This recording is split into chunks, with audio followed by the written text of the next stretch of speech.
Have you ever witnessed an act of cruelty and wondered if you should intervene? Prepare yourself for a powerful story of compassion that unfolded in the small town of Millfield, Connecticut, where one person's decision to step up transformed not only a vulnerable creature's life, but an entire community's understanding of empathy and responsibility toward the most defenseless among us. In the shadow of Millfield Elementary School stood an old abandoned storage shed where a small grey tabby cat had taken refuge. With one torn ear and a slight limp from some long-ago injury, the stray had been a fixture in the neighborhood for nearly 2 years, surviving on scraps and occasional handouts from the few who noticed her wary presence as she darted between hiding spots, always keeping her distance. Ms. Rebecca Dunder had been teaching 5th grade at Millfield Elementary for just under a year, still finding her footing as the newest and youngest faculty member.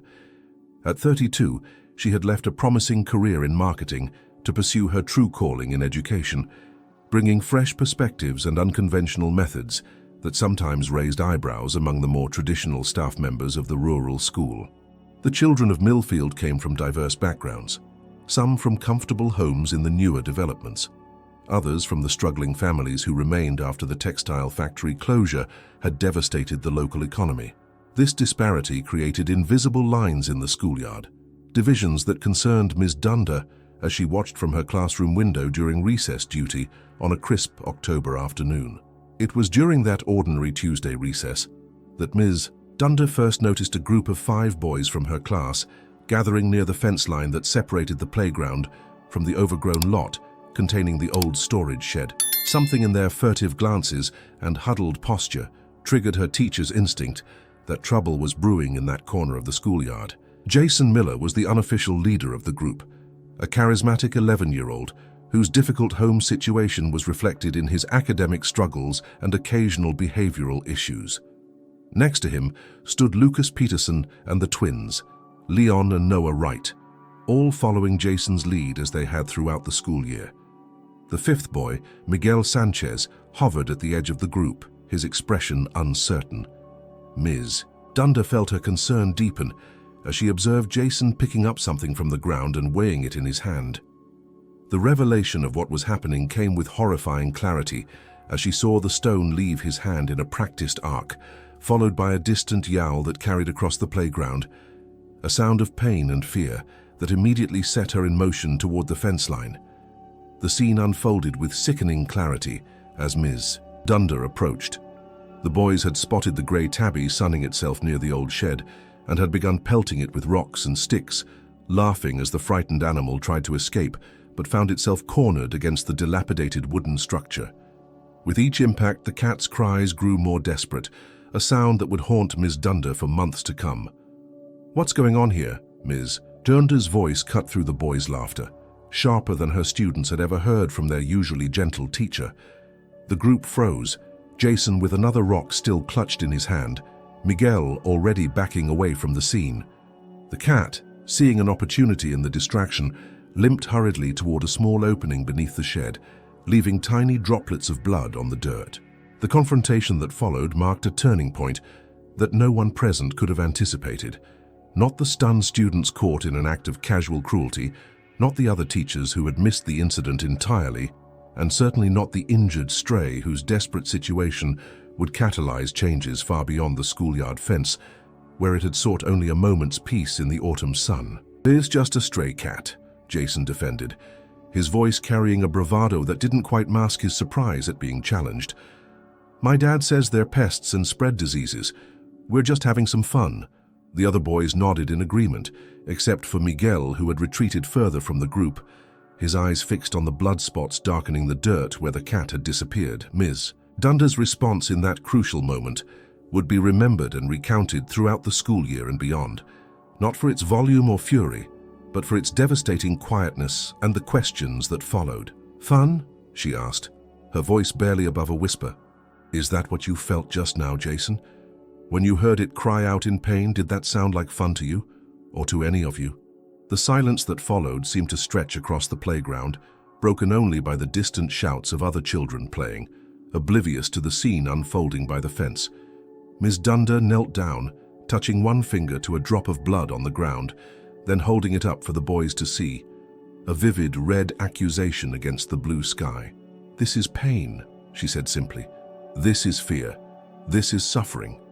What happened next would set in motion a chain of events that would ripple through Millfield Elementary, into the community beyond, and ultimately circle back to transform the lives of everyone involved, especially the frightened grey tabby hiding beneath the shed, unaware that its fate had suddenly become intertwined with a lesson far more powerful than anything taught within the school's walls. The school principal, Mr. P. Howard Jenkins, listened with a deep frown as Ms. Dunder reported the incident in his office after recess.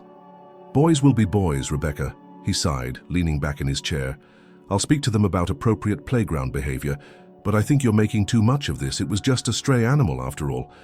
His dismissive tone made clear this was not a priority. Ms. Dunder felt her face flush with restrained anger. "With all due respect, sir, this isn't about playground rules. This is about teaching empathy and preventing cruelty." She leaned forward, voice steady despite her racing heart. "Research shows that childhood animal abuse often escalates to other forms of violence later in life. We have an opportunity here to address this before it worsens." Mr. Jenkins' expression hardened. "I appreciate your concern, but we have standardized tests in 6 weeks and a curriculum to complete. I simply don't have resources to divert to a stray cat situation." He shuffled papers on his desk, a clear dismissal. "I'll speak to the boys about throwing objects on school grounds. That will have to be sufficient." The matter, in his mind, was closed. Walking back to her empty classroom during lunch period, Ms. Dunder felt a crushing sense of helplessness. The system she'd joined to make a difference suddenly seemed rigid and unresponsive to a moral crisis happening right before her eyes.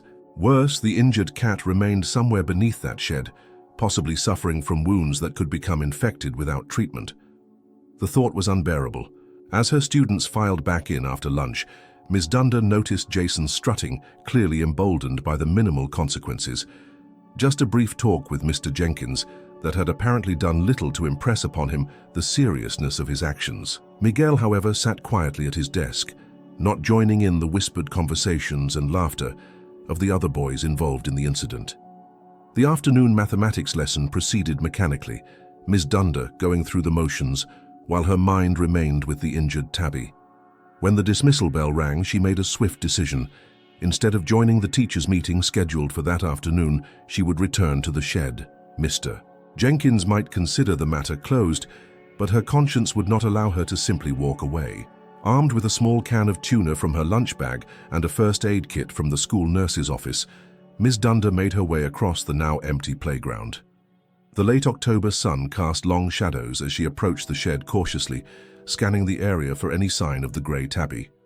A rustle from beneath the wooden structure confirmed the cat was still there, hiding in the darkness. Kneeling in the dirt, Ms. Dunder opened the tuna can, placing it at the entrance to the cat's hiding place before backing away several feet.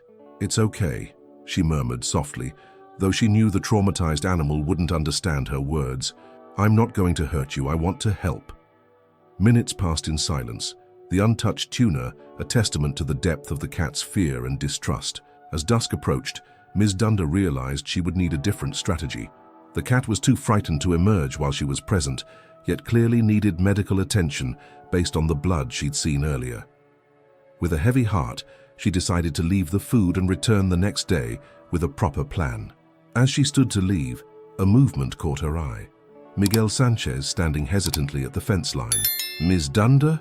he called softly, approaching with cautious steps. "Are you trying to help that cat?"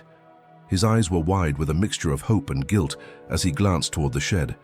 "I didn't throw any rocks. I wanted to stop them, but I was scared Jason would turn on me next. He's done that before." The admission tumbled out in a rush, as though he'd been holding it back all afternoon. This unexpected ally shifted something in Ms. Dunder's perspective. "Miguel, do you know anything about this cat? Have you seen it before?" she asked, recognizing an opportunity not just for information, but for redemption that the boy seemed to be seeking. His response would reveal the first layer of a complicated situation that reached beyond a simple case of schoolyard cruelty. "She's been around for months," Miguel explained, his voice gaining confidence as he shared knowledge that clearly mattered to him. "My abuela feeds her sometimes when she comes to walk me home from school. She calls her Grise because of her grey fur. He paused, looking down. Jason and his friends have been throwing things at her for weeks. Today was just the first time they got her really good. The revelation that this wasn't an isolated incident, but an ongoing campaign of torment, hit Ms. Dunder like a physical blow. "Why didn't you tell anyone?" she asked, careful to keep accusation from her tone. Miguel's shoulders hunched defensively, his answer a window into the complex social dynamics that governed these children's lives outside adult supervision. Nobody asks, nobody cares about a stray cat. As darkness fell across the playground, Ms. Dunder made Miguel a promise that would alter the course of events in ways neither could foresee. "I care, Miguel, and starting tomorrow, we're going to do something about this." She walked him to the front of the school where his grandmother waited, the elderly woman's kind smile revealing where Miguel had learned his compassion for the vulnerable cat. That evening, instead of grading papers as planned, Ms. Dunder researched local animal rescue organizations, finding most overwhelmed and underfunded. Calls to 3 shelters confirmed what she feared. They had no resources to trap and treat a feral cat that might or might not be seriously injured. If she wanted to help Grise, she would largely be on her own, a realization that filled her with both determination and dread as she considered her limited options. Morning brought unexpected clarity and a plan that formed during Ms. Dunder's restless night. She arrived at school an hour early, carrying a pet carrier borrowed from a neighbor and a new determination that transcended her initial helplessness. This was no longer just about rescuing a cat. It was about teaching her students a lesson in compassion and responsibility that no textbook could provide. Her first stop was Miguel's desk, where she left a note asking him to meet her at lunch. Next, she approached Mrs. Gonzalez, the school counselor, whose office had always seemed a haven of understanding in Millfield Elementary's sometimes rigid environment. "I need your help with something important," Ms. Dunder began, closing the door behind her before explaining the situation in full detail. Unlike Principal Jenkins, Gloria Gonzalez listened with growing concern, nodding as Ms. Dunder outlined both the incident and her improvised plan. "You're right to be worried. Animal cruelty at this age is a serious red flag, especially with Jason's history of aggression and his difficult home situation." She tapped her pen thoughtfully against her desk. "What exactly are you proposing to do?" "I want to turn this into a learning opportunity," Ms. Dunder explained, energy building as she articulated the vision that had kept her awake. "Not just a lecture about being kind to animals, but a real-world project that shows consequences and offers redemption." She leaned forward, hands animated. "I want the boys involved to help rescue and rehabilitate the cat they injured. All of them, including Miguel." Mrs. Gonzalez's skepticism was evident. "Rebecca, these are children who were throwing rocks at a helpless animal yesterday. Now you want to entrust that same animal to their care?" The counselor's protection instinct was clearly triggered, both for the cat and for Ms. Dunder, whose idealism seemed potentially misplaced in the face of such calculated cruelty from her students. "Not unsupervised care," Ms. Dunder clarified quickly. "A structured program where they work with us, and a local vet to understand the harm they caused and how to make it right." She held Mrs. Gonzalez's gaze steadily. "Jason and the others need this as much as the cat does. They need to see that cruelty has consequences, but also that redemption is possible through concrete actions, not just empty apologies." The conversation stretched through Ms. Dunder's planning period, evolving from skepticism to cautious support as Mrs. Gonzalez began to see the potential in the unorthodox approach. "We'll need Jenkins' approval, documentation from parents, and a willing veterinarian," the counselor listed practically. "And the cat needs medical attention immediately, regardless of the educational opportunity. That comes first." By lunch period, a tentative alliance had formed. Miguel arrived at Ms. Dunder's classroom to find not just his teacher, but also Mrs. Gonzalez and Dr. Sarah Pattle, a parent at the school who happened to be a veterinarian at Millfield Animal Hospital. The boy's nervous expression gave way to hope as Ms. Dunder explained their plan and the critical role he could play in helping Grise trust humans again. "We need to catch her first," Miguel pointed out practically. "She won't come out when people are around, especially now that she's hurt." His intimate knowledge of the stray's habits confirmed Ms. Dunder's instinct that he had been quietly watching over the cat long before yesterday's incident. My abuela says Grizz only comes out at dawn and dusk to eat. She leaves food by the shed sometimes. Dr. Patil nodded thoughtfully. Feral cats follow strict routines for safety. We'll need to use that predictability to help her. She showed Miguel a humane trap she had brought from her clinic.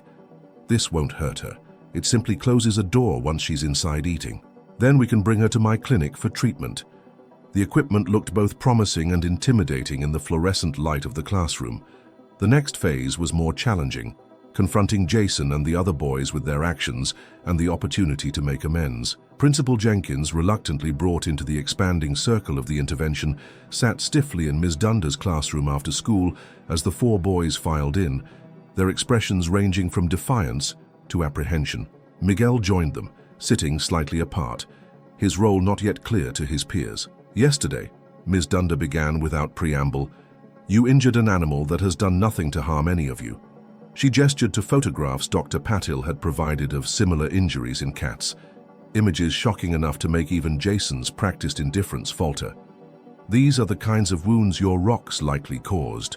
Grizz is suffering right now because of choices you made. That's the reality we're facing." Principal Jenkins shifted uncomfortably, clearly wanting to soften the directness of Ms. Dunder's approach, but Mrs. Gonzalez's presence supported the unflinching accountability being established. "Actions have consequences," the counselor added quietly, "both for Grizz and for each of you, but what happens next is still undecided." The moment of silence that followed was broken by Jason, his voice holding less bravado than usual. "Are we being suspended?" The question revealed the limited framework he had for understanding consequences. Punishment was expected, but real responsibility remained a foreign concept. The exchange that followed would alter the trajectory of not just the situation, but potentially the boys' development. "No," Ms. Dunder replied, surprising everyone, including Principal Jenkins. "You're being given a choice." She outlined the proposal with clarity. They could accept traditional disciplinary action, including suspension and parent conferences, or they could commit to a supervised project helping to rescue, rehabilitate, and eventually rehome the cat they had harmed. "This isn't the easy option," she warned.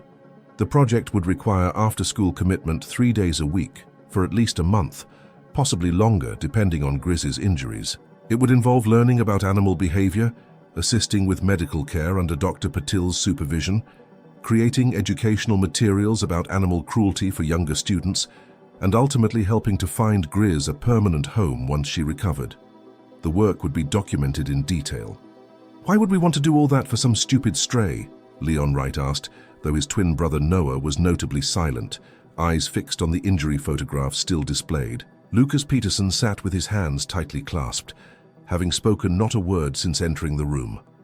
Jason's expression had shifted from defensive to calculating, clearly weighing options and potential escapes from genuine consequence. Dr. Patil, who had remained silent until now, leaned forward. "Because that stupid stray is currently hiding somewhere with wounds that are causing significant pain, unable to understand why humans decided to hurt her yesterday. Because without proper treatment, those wounds could become infected and potentially fatal." Her professional certainty silenced the room. "And because you have the power to change that outcome."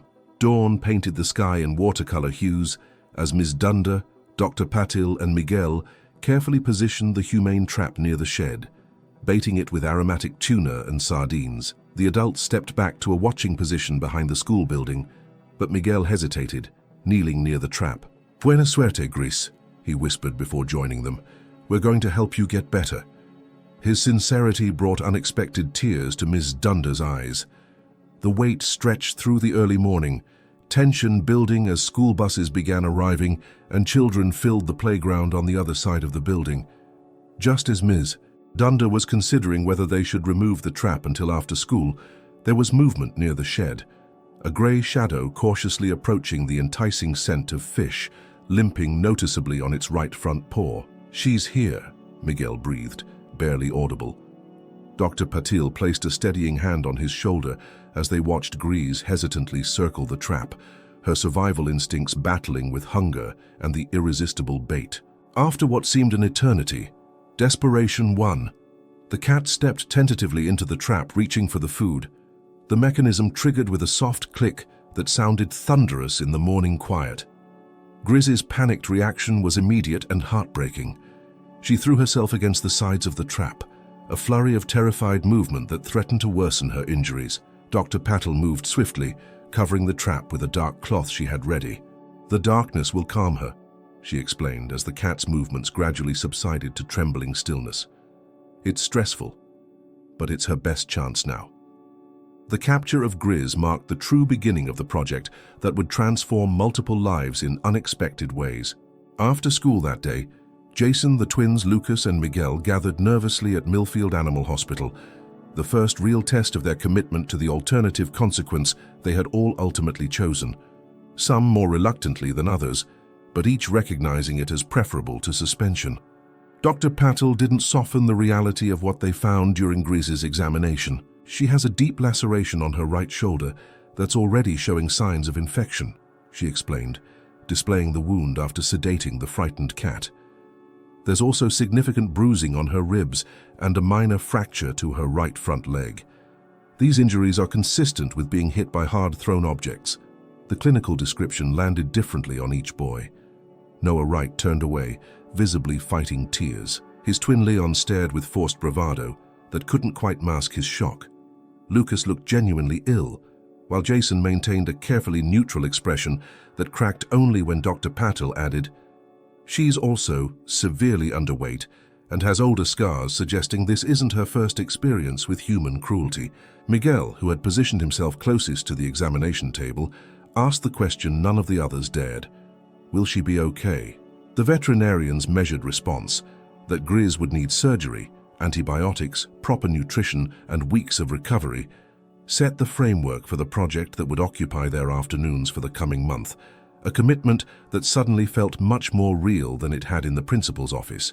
What followed was a carefully structured program that Ms. Dunder and Dr. Patel had outlined together.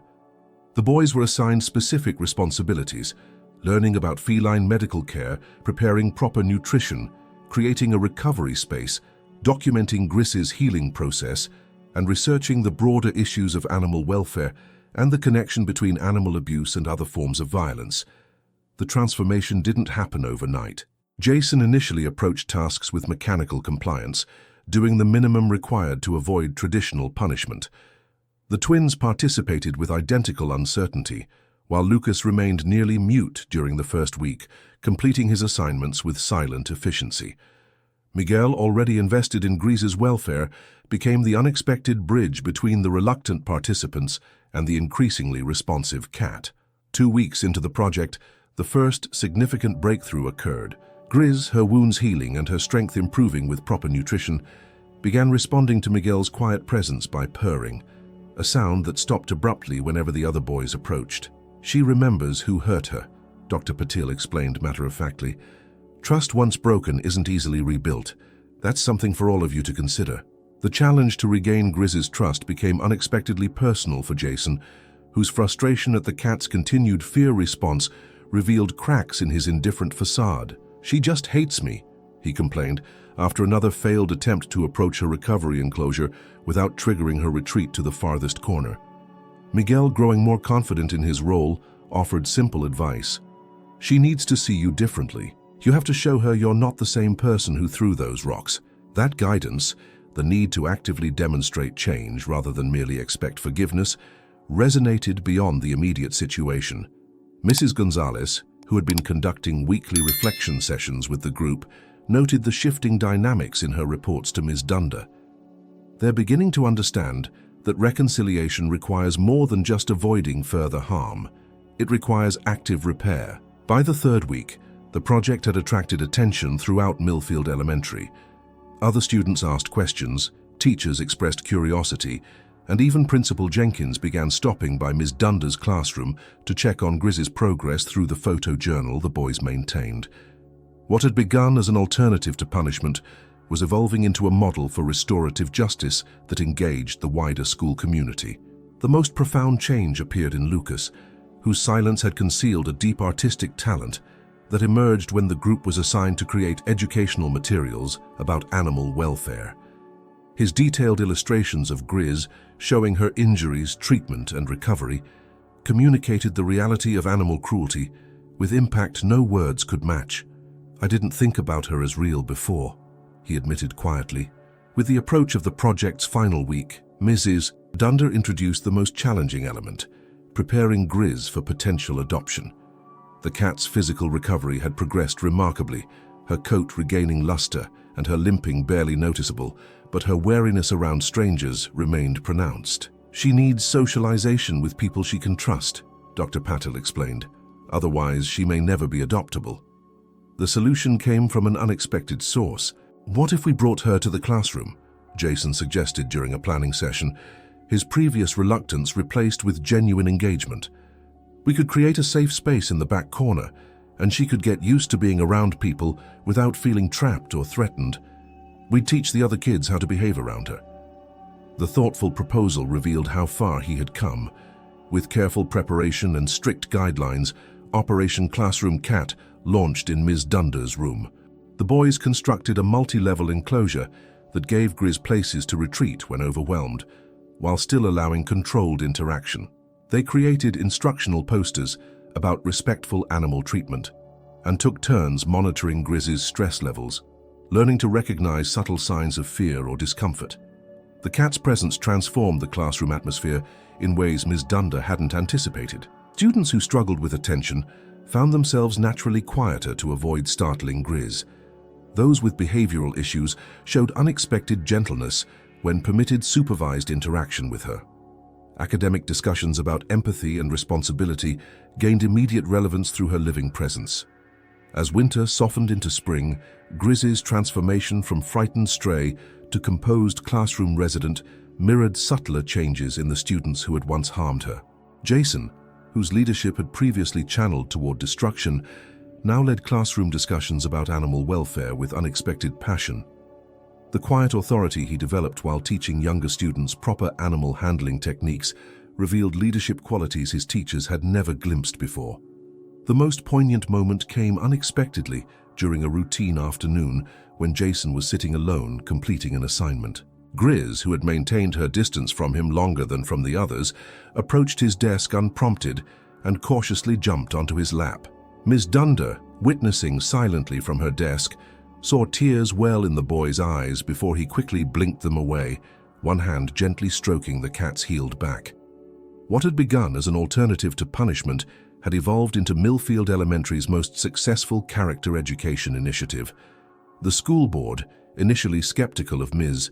Dunder's unorthodox approach, now requested her presence at their monthly meeting to discuss expanding the program. Principal Jenkins, whose dismissive attitude had shifted to cautious support and finally to enthusiastic advocacy, introduced her as the teacher who showed us how to turn wrongdoing into right action. Speaking before administrators and parents, Ms. Dunder redirected credit to where it truly belonged. The success of this project lies with 5 boys who chose the harder path of taking responsibility rather than simply accepting punishment, she explained, gesturing to Jason, Miguel, Lucas, Leon, and Noah seated in the front row. And with one gray cat who taught us all about resilience and second chances. The question of Grizz's permanent home had loomed over the project's conclusion, creating unexpected tension as multiple families expressed interest in adopting her. The decision was ultimately placed in the hands of the 5 boys who had overseen her rehabilitation, requiring them to develop consensus after considering what environment would best suit the cat they had come to know so intimately. Their solution surpassed all expectations. In a carefully prepared presentation to Ms. Dunder and Dr. Patil, they proposed that Grizz become Millfield Elementary's permanent resident, not just in one classroom, but as an official therapy cat who could rotate through counseling sessions with Mrs. Gonzalez, reading programs in the library, and structured interaction times with students throughout the school. The proposal included detailed plans for Grizz's care during weekends and school breaks, a rotating schedule of student caretakers under faculty supervision, and educational components that would allow her presence to support curricular goals across multiple subjects. "She's already helping kids who never hurt her," Lucas pointed out softly. "Imagine how much more she could do if she stayed permanently." The school board's approval came with funding for proper equipment and training, recognizing the program's potential impact on school climate. Local media coverage brought attention from neighboring districts, creating opportunities for the boys to share their experience with other schools considering similar initiatives. Their story began reaching beyond Millfield to influence approaches to discipline region-wide. For Miguel, whose compassion had been the first crack in the wall of indifference, the project's success brought particular validation. His grandmother attended the school board meeting where the permanent therapy cat program was approved, her proud smile saying everything that mattered as she watched her grandson explain how proper nutrition and veterinary care would maintain Grizz's health long-term. The academic year's final parent-teacher conferences revealed the ripple effects beyond the immediate participants. Jason's father, initially defensive about his son's involvement in the incident, spoke with newfound respect about changes he'd observed at home. "He's different with his little sister now," he admitted to Ms. Dunder, "more patient. He even stopped me from swatting a stray dog that got in our yard." On the last day of school, Ms. Dunder watched as students said temporary goodbyes to Grizz, who would spend summer break rotating between faculty homes before returning in September. The cat, who had once fled from human contact, now accepted gentle petting from a line of children, her relaxed posture and occasional purr testifying to a transformation that paralleled the community's evolved understanding. The 5 boys gathered for a final project photo beside Grizz's elaborate classroom habitat, no longer reluctant participants in an assigned consequence, but proud architects of a program that would continue beyond their time in 5th grade. The image would later hang in the school's main hallway, captioned simply, "The Compassion Project, How One Cat Changed Our School." A daily reminder of possibility. This story of Grizz and her unlikely champions reminds us that cruelty often stems not from inherent malice, but from disconnection, from others, from consequences, from our own capacity for empathy. When 5 boys threw rocks at a stray cat behind Millfield Elementary, they could not have imagined how that act would transform not just their school year, but their understanding of what it means to be human. In the end, perhaps the most profound lesson came from Grizz herself, in her capacity to heal and trust again, despite having every reason for permanent fear. Her journey from injured stray to beloved therapy cat embodied the resilience that Ms. Dunder hoped to nurture in her students, the understanding that past mistakes need not define us if we commit to the ongoing work of repair and genuine change.